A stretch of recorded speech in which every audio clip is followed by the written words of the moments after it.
On the second anniversary of the October 7th war, Sharm el-Sheikh becomes the fragile crossroads of hope and war, where indirect talks inch towards a prisoner swap under Trump's 20-point plan, even as Israeli strikes keep falling on Gaza. Hamas shows rare flexibility, agreeing in principle to release detainees, while Israel demands total disarmament and governance change. Yet behind the diplomatic momentum, Chief of Staff Eyal Zamir warns starkly the battle's not over yet. With famine prolonging, cities in rubble and global pressure mounting, this may be the last real chance to turn ceasefire whispers into lasting peace or plunge Gaza back into fire. I'm Henny Saif. Let's go in depth.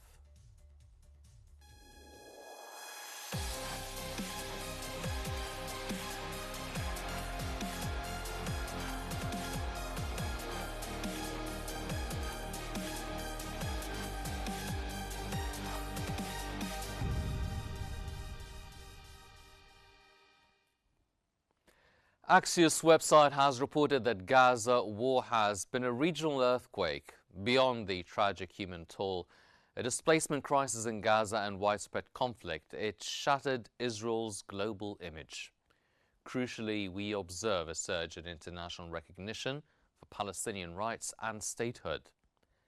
The conflict quickly evolved into a wider regional war.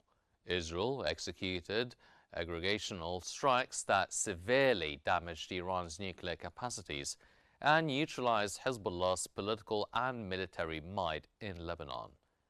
The fall of the Assad regime in Syria proves the deep extent of this geopolitical destabilization. President Trump's peace initiative, backed by key Arab states, now mandates a credible timeline for a Palestinian state. This is the new regional reality, regardless of the war's final terms.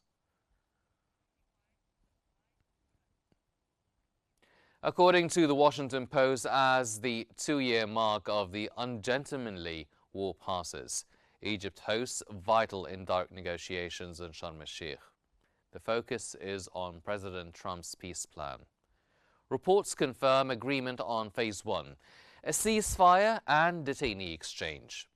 This initiative is globally welcomed as the pathway to wider regional peace, extending beyond Gaza. Major hurdles persist, however. The plan critically demands Hamas disarmament and new international oversight for the Strip, which remains a key sticking point.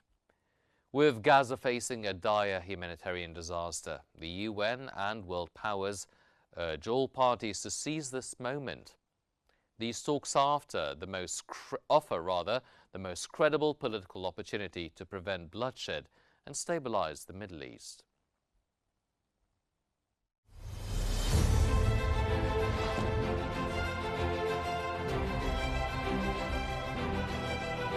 The second anniversary of the genocidal war on Gaza is marked by immense tragedy and a cautious flicker of hope. With over 67,000 Palestinian lives lost, the humanitarian toll remains staggering.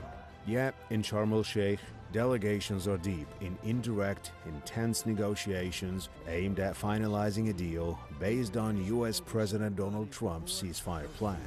The first day of talks on Monday reportedly concluded in a positive atmosphere, fueling cautious optimism. From the White House, President Trump expressed confidence in the process, saying there was a strong chance of reaching a lasting agreement. Negotiations are focused on creating the conditions for a comprehensive detainee exchange. This would involve the release of all Israeli detainees in return for a number of Palestinian prisoners. Meanwhile, the Gaza government's media office released a sobering report detailing the destruction caused by the war over the past 2 years. The report states that 90% of Gaza has been destroyed and that Israeli forces have taken control of more than 80% of the territory through invasion, bombardment, and forced displacement. UN Secretary General Antonio Guterres acknowledged the significance of the moment, describing Trump's plan as a potential opportunity to end the war, one that should not be missed. With hopes hanging in the balance and Israeli strikes continuing across Gaza, the question remains, can this crucial moment finally end the long suffering in the Strip? And to delve deeper into this story, we're joined from Washington by Dr. Fadi Hilani, the Senior Fellow in the National Council on U.S.-Arab Relations, and from the occupied Jerusalem, Ms. Ratiba El-Netsha, the Palestinian National Action Committee member. Welcome to In Depth. Dr. Hilani, can Trump's plan truly end the war if Netanyahu's coalition still demands Hamas's total annihilation? First of all, good morning. Thank you very much for having me, and greetings to yourself and to your guests, of course. So to answer your question, in principle, yes, it can end the war, but that very much is tied to the commitment of all parties to commit to this plan which President Trump offered.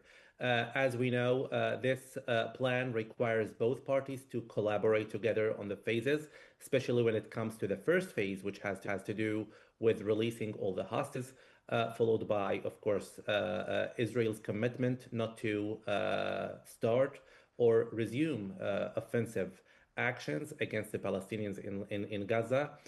There seems to be very much positive signs from the negotiations so far regarding this first phase of ending the war, but of course complications exist in the following phase.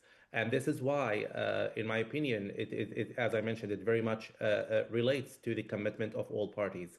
If Hamas commits to disarming itself, as President Trump mentions in his plan, and as it has been agreed on by the Arab partners who worked with President Trump on this plan, and if the Israelis on their side commit to withdrawing from Gaza, even if it's like the phased withdrawal as explained in President Trump's plan, if those two conditions exist, the commitment to disarming itself by Hamas and the Israeli army withdrawal during the timeline which they are going to agree on in Egypt today, that is going to guarantee the success of President Trump's plan. So President Trump's plan is a framework, but the success of that plan depends very much on how the parties are going to be working together on the ground. Mm-hmm. Mr. Netsha, after now 2 years of trauma, is this seen as the light at the end of the tunnel? Will this deal bring peace, or is it just a quieter form of siege? We can't talk about any kind of peace under occupation and under the Israeli procedures on the Palestinian, on Gaza Strip and the West Bank both. We can talk about any kind of peace with Netanyahu insisting that there will not be any chance for a Palestinian state in any stage or in any period of this agreement or other agreements. We are still talking about a party that really believe that they want to put control over the Palestinian lands and the Palestinian people, and they didn't recognize their right as people to exist or their right to have their independent state. So we can't call it peace. Maybe it's a response for the war for a while. Maybe we can talk about ceasefire, but we are not talking about peace process in this stage. And even ceasefire still seems very far from what we call it a framework that or initiative that Trump put on the table without any details, without any time frame, without any commitment to this plan or any conditions that can put some pressure or push on the Israeli side to commit to its part of this agreement, as we witnessed in the beginning of this year in January that Israel started with the first period or first stage of the agreement, and then they return to the attacks and the bombing of the Gazian people twice or three times more than it was before, and they make the siege more and more tight on the Gazan people. So people start to die from starvation through that. So we can't trust even the Israeli part or the American part to be really commitment to this framework or really to work on it on stages. And we have a lot of suspicious that Netanyahu, as he did several times before, will take the advantages of this agreement. And after the first stage of this agreement, he will return back for attacking people in Gaza, because as he say, his main goal is to decrease or to make the population of Gaza less than 1 million. That means that he must take away 1 million people by killing them or by transferring them, and both. So killing, continuing in killing people or transferring people is unacceptable for the Palestinian, as well as ignoring our right of having our independent state and having Gaza as a part of this Palestinian future state. Mhm.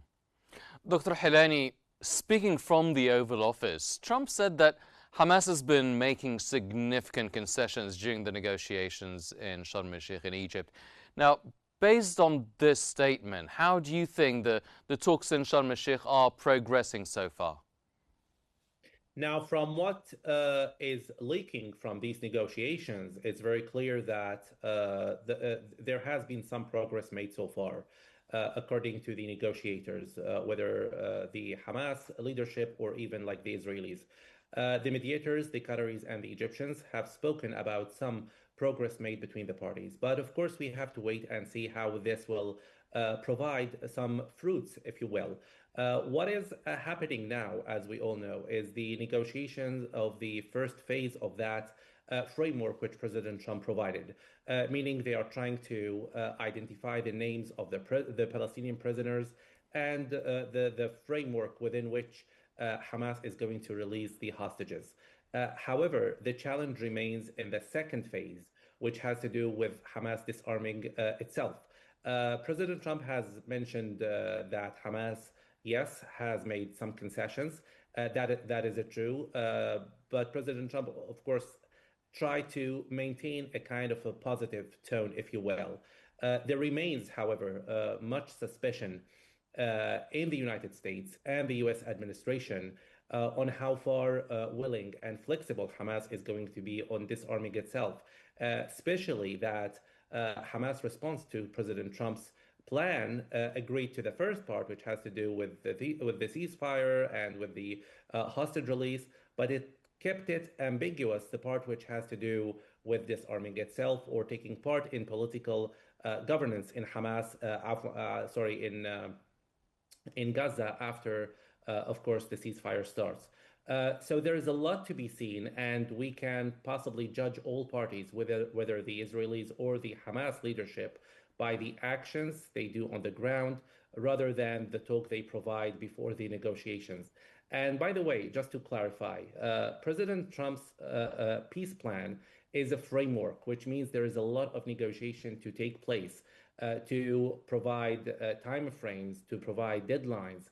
And it's meant to be a peace plan, not a ceasefire, because the previous ceasefires were broken, as we all know, by Israel. And the ceasefire usually provides sometimes a time frame where there is a possibility for each party to stop or to resume military operations. Why this is called a peace plan? Because it opens the way for a Palestinian state to be recognized. It talks about a two-state solution, and there is a hope by President Trump, if things work, this could provide a path for other Arab states to join the Abraham Accords. So this is for President Trump very much a peace plan for the Middle East, starting from Gaza, rather than a mere ceasefire. Mm-hmm.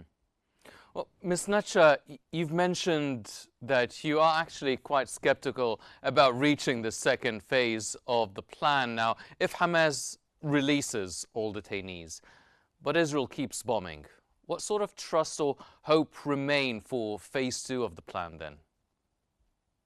we will return for the first step, and one it's 9 months ago when Israel didn't commit to the second phase, and we stuck on the same continuous genocide that Israel is taking place, and still insisting that the plan that Trump put on the table, it's not a peace agreement, and it cannot bring peace for the Middle East as he think it will do that, because the United States didn't have any kind of a pressure that can put it on Israel to make her commitment to this kind of agreement and to go for the second phase of this agreement or the third phase of this agreement to reach for the peace process or recognizing the Palestinian state. And we hear the Netanyahu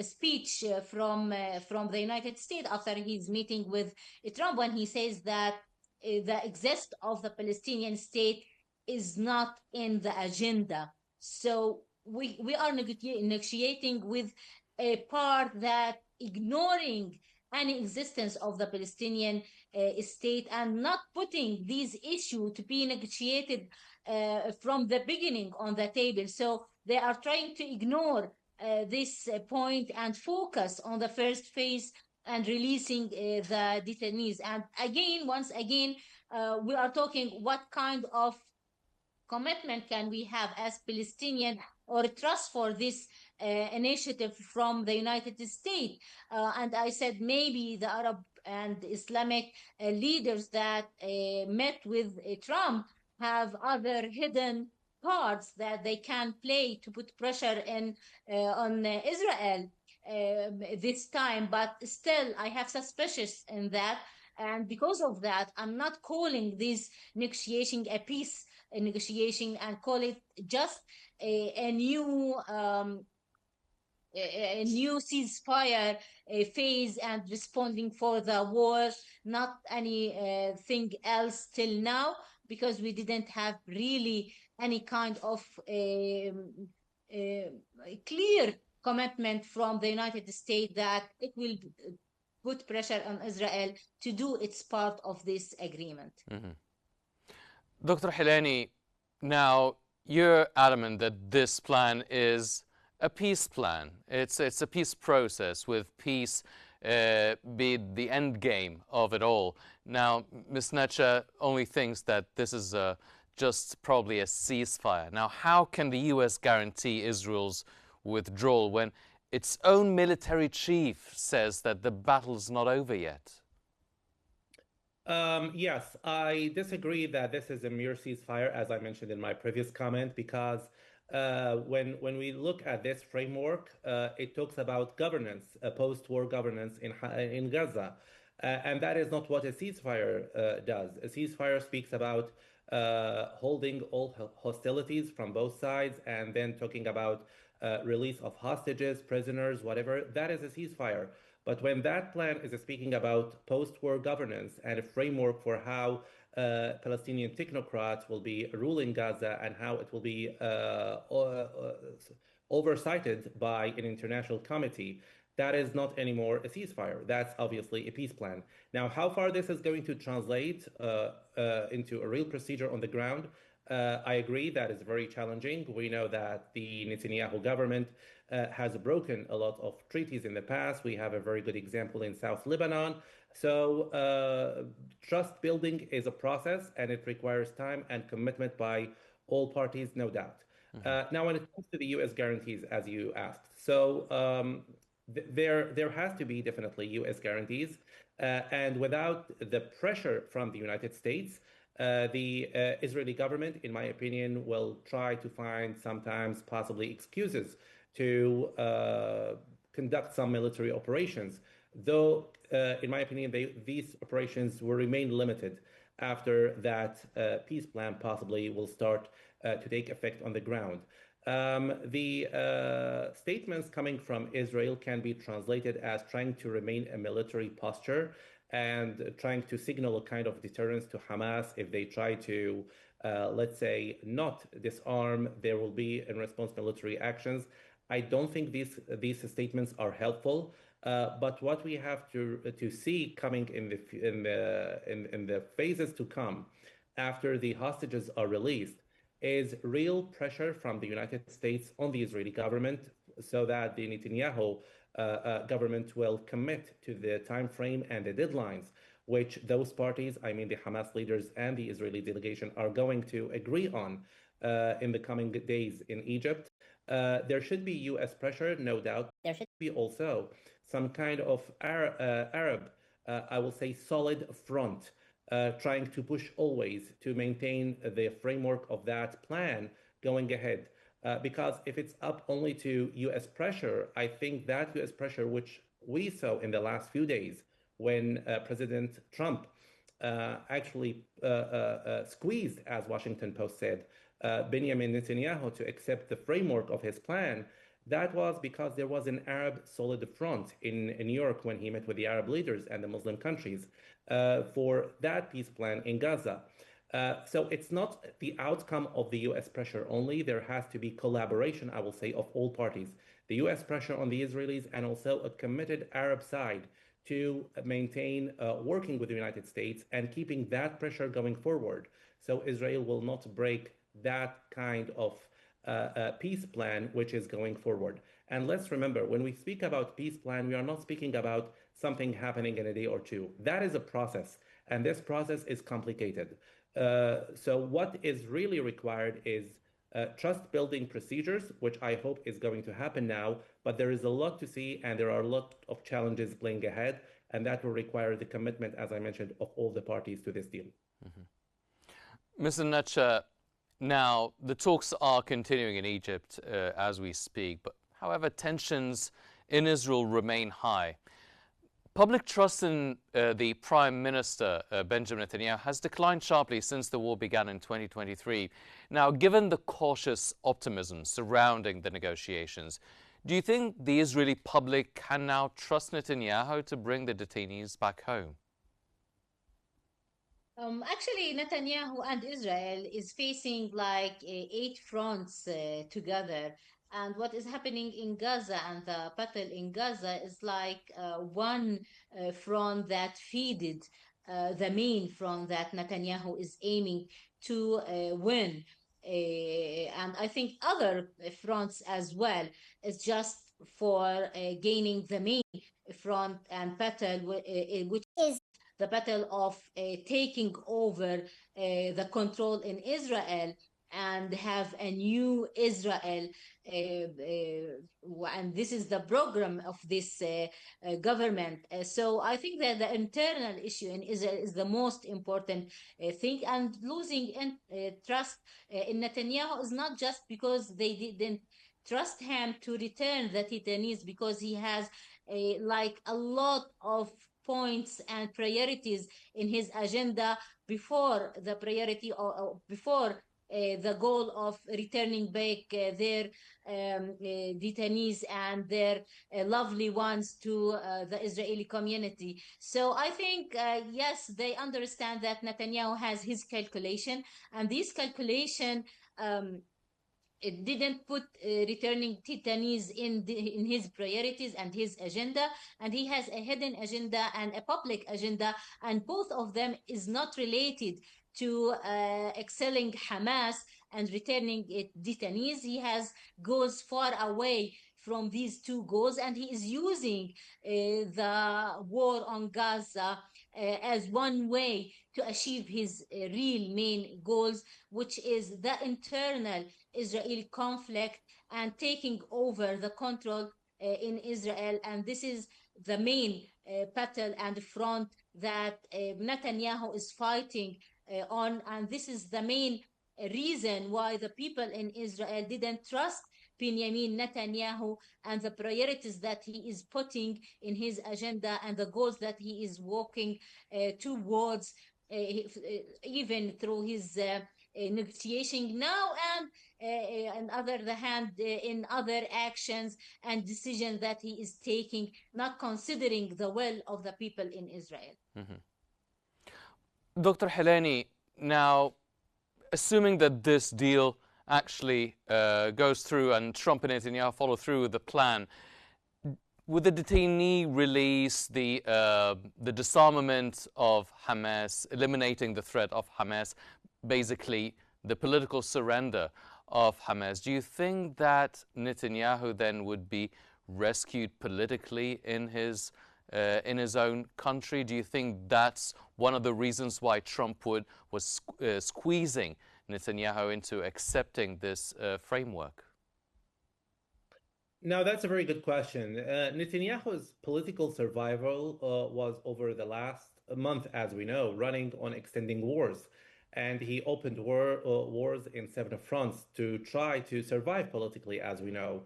Ending the war in Gaza will have him stand in the court, answer questions about what happened in October 7 and how he responded to intelligence reports that said operation by Hamas was likely to happen, which, according to some sources, said that he ignored.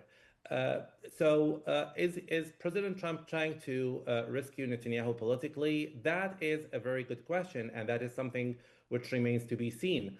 But what I see President Trump doing, among other things, is helping, as he said in his own words, Israel return to the political stage. His top priority is not to help Netanyahu survive politically as much as, in my opinion, to bring Israel back to the international stage. President Trump said that because of this war machine, which has been going on for some time, Israel is isolated in the international stage. And this can obviously be seen in the recognition of the Palestinian state in the United Nations. When Netanyahu wanted to deliver his speech in the United Nations, most of the world leaders and international delegations walked out from the room. So there is obviously an international position that is standing very strong against the war that is continuing in Gaza, killing women and children, and of course, giving the excuse that this is trying to chase Hamas, which is not working, of course. President Trump is aiming for many things. Number one is to provide a roadmap for peace in the Middle East, to be a peacemaker. And we know that President Trump has always spoken about his wish to receive the Nobel Prize, which possibly will be the case if he maintains his plans in not only Gaza, but also Ukraine, maybe, and stopping other wars in the world. Another thing is, as I mentioned, not very much the political survival of Netanyahu, but as much to bring Israel back to the international stage.